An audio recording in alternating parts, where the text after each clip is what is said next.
good, YouTube? It's your boy Money Man Mock, aka Triple M. Welcome back to the Money Show. We on Destiny 2 once again, and I got an idea. An idea came to me like a couple days ago, and I was thinking that I should start a little series on the channel, going over like meta combating builds, like meta fighting builds, anti-meta builds, whatever you want to call it. Builds that are just made to be unique, but still has some versatility, still has some usefulness to them.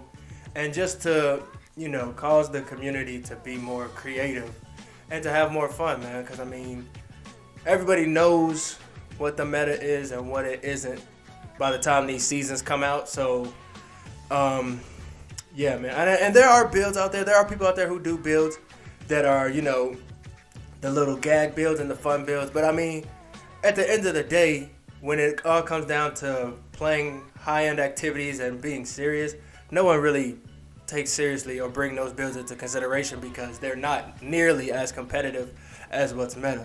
So our goal here for this series is to try to create something that is against the meta, but still has very high potency, very high strength. Ease of use will be something that we focus on because, we don't want one of those builds where you gotta do X, Y, Z at times 4 to get this amount of damage and do all this. That's doing too much. We'll be honest. Nobody's gonna do all that, right? Not on a consistent basis. But yeah, that's gonna be the goal for this little series here, man. And I'm gonna start it off with a build that I came up with for my Titan. And if y'all could leave some comments what you think I can improve on, what you think a good build would be. We can make videos about anything. It doesn't matter. And I'll be glad to read them all, bring them into consideration, and then we'll see what we can come up with by the time this next season, Witch Queen comes out. And even during Witch Queen, I'll continue to do it as well because I believe everyone is pretty confident that rocket launchers are going to be a huge thing. And I'm okay with that, honestly. I don't have a problem with that. But besides that, we'll see what else comes into play when it comes to meta, PvE and PvP and all that stuff. So, let's quit the intro and let's get into the build, man. This is not it. This is I was using an Iron Banner, excuse me. All right, here we go. Now, I already know what you're thinking. What the heck does he have on, right? What is he using? But hear me out. Hear me out now. I think this build is very, very potent, very lethal, and it is a type of build that plays a specific role, right? Because with Divinity, you know what your role is if you're using Divinity in any activity, but it has a lot of use, it has a lot of potency, and it can, what I like to call,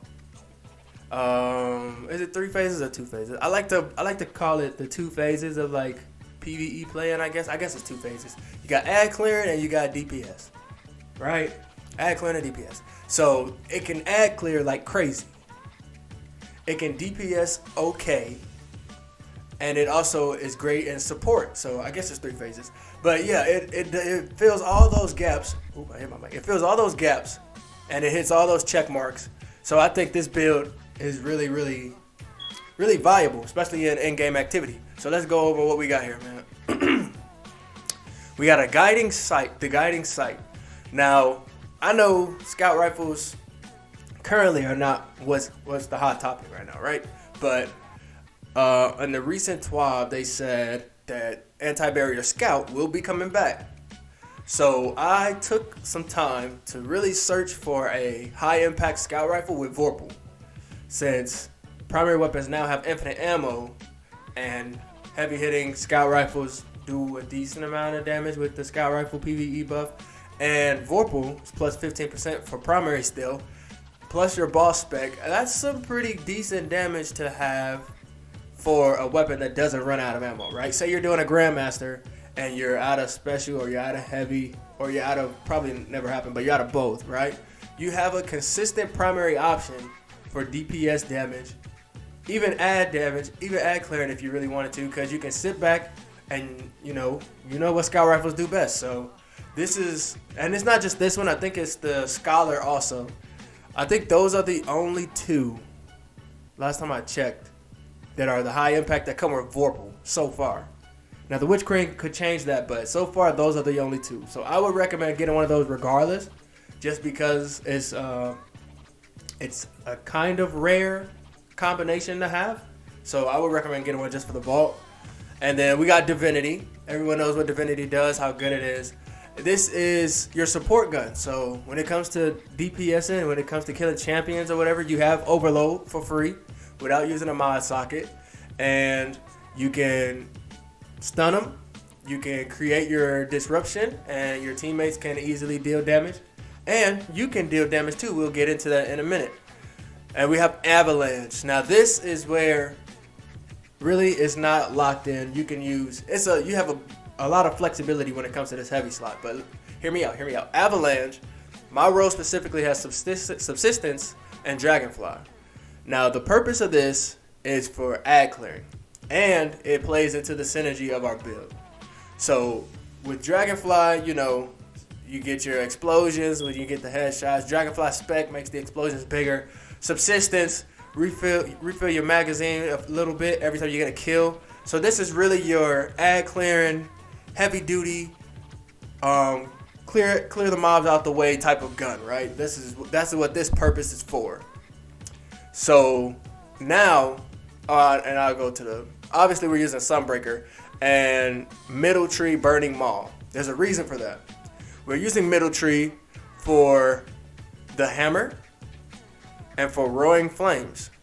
Those are the two important pieces that we need for this build, right? The hammer is something that we would use to deal damage at a distance. Hence, with your Divinity, let's say you're shooting a champion, right? And you stun them, you create your disruption orb. Everyone knows for the person using the Divinity, if you try to swap to something, you can use a rocket. If you swap to a rocket quickly, you can get a rocket shot off while you still have your disruption. But anything else, really, you won't really have the time to do. So with Divinity, you can disrupt them with the overload, throw your hammer, get a good chunk of about, I think for Legendary, I did a Legendary Nightfall the other day. I mean, not Legendary, Master. I did a Master Nightfall the other day, and I think it was doing like somewhere around 25,000, I think 25 to 30,000 damage. And keep in mind, my power is not the highest. It never really is, but 25 to 30,000 damage. And you pick it up, do rinse and repeat. By yourself, you can down champions without burning much Divinity. But when you also put that in a corporation with your teammates, then you're contributing as well as providing the support. So that comes in handy. And Roaring Flames, Roaring Flames, as you know, kills with solar abilities increase those abilities' damage. If you got your grenade, you throw your grenade down, get a couple mob kills, a couple ad kills. Now you got times 2, times 3. You come to the champion, do your thing. Now that hammer's hitting for nearly double, or maybe even double. I don't know the numbers off the top of my head, but you know what I'm trying to say. So that's pretty good synergy right there. Now that's just the weapons alone. When we get to the armor and the armor mods, it gets even better, right? So helmet, I mean, really pick whatever you want, choose whatever style you want. I thought this looked cool because of the boots. It's kind of, I thought it was a little difficult to style with them, but I think this looks pretty good. So mods, we have a super mod, intellect mod, which really, it doesn't really matter. Whatever you prefer, whatever you like, you can do that. It doesn't really matter, and I'll tell you why in a second, right? Machine gun ammo finder would be helpful because, you're going to be using your heavy a lot. So it'd be helpful to, get that ammo a lot more frequent along the road. And melee well maker. This is easy to do because you have a hammer. All you got to do is throw the hammer, bam, well spawns. Easy. Really, really easy to do. Gauntlets. We have resilience. I like resilience. Impact induction, causing damage with a melee attack, reduces your grenade cooldown. Easy. Throw a hammer, you get grenade cooldown. Easy. You see how this is all repeating itself. And Well of Life, one of the best mods in the game, in my opinion. Picking up a solar elemental well grants increased regeneration for a short period of time. That's easy because melee well maker, solar, that's easy. Chest piece, we have recovery, sniper, damage resistant mods. These, as I say in like almost every build video I've made so far, these can change depending on the activity, right? Sniper, concussive, void, arc, whatever. They can change. It's no big deal. Elemental ordnance. Defeating a combatant with a grenade spawns an elemental well that matches your subclass. Easy.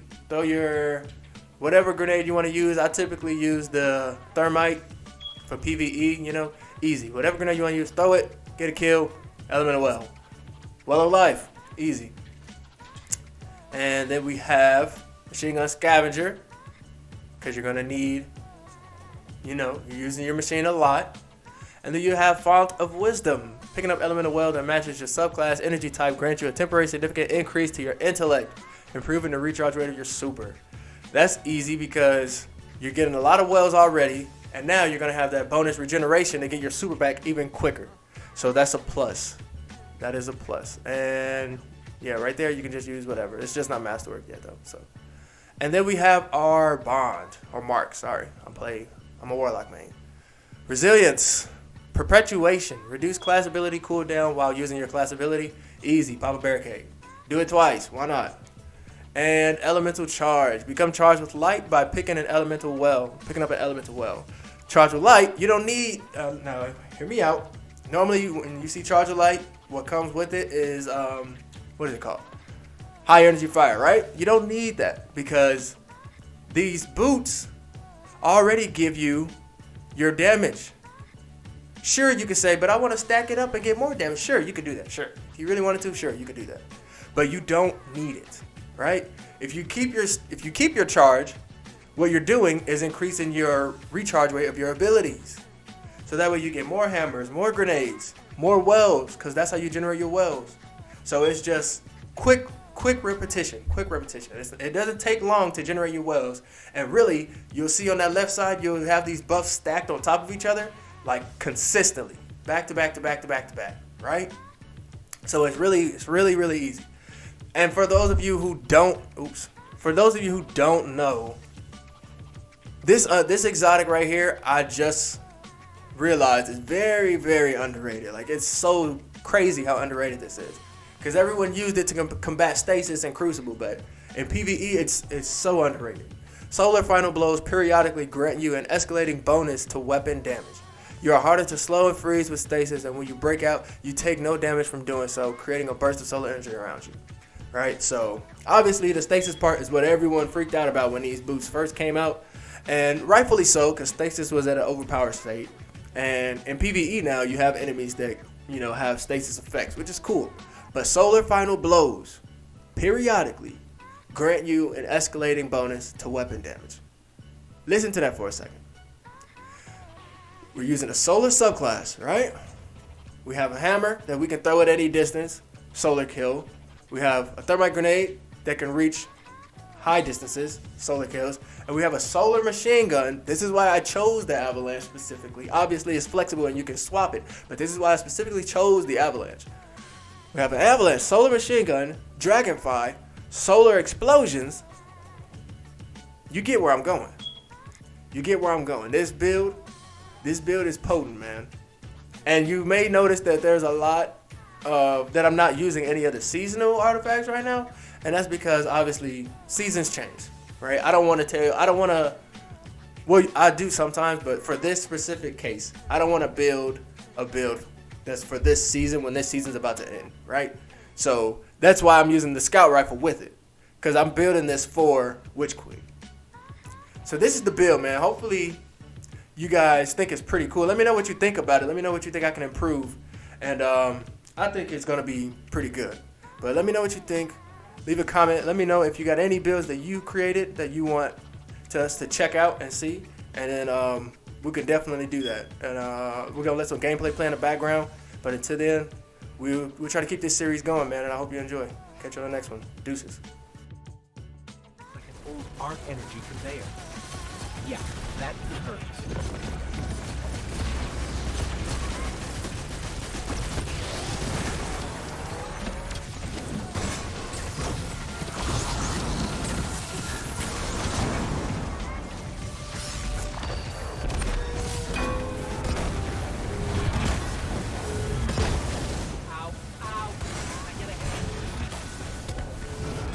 Thanks.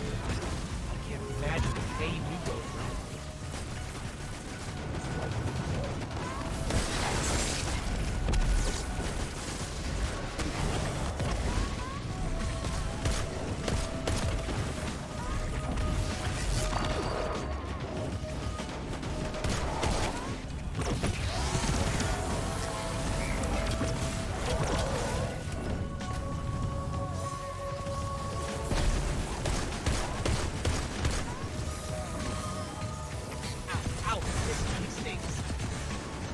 I will never take what you do for granted again.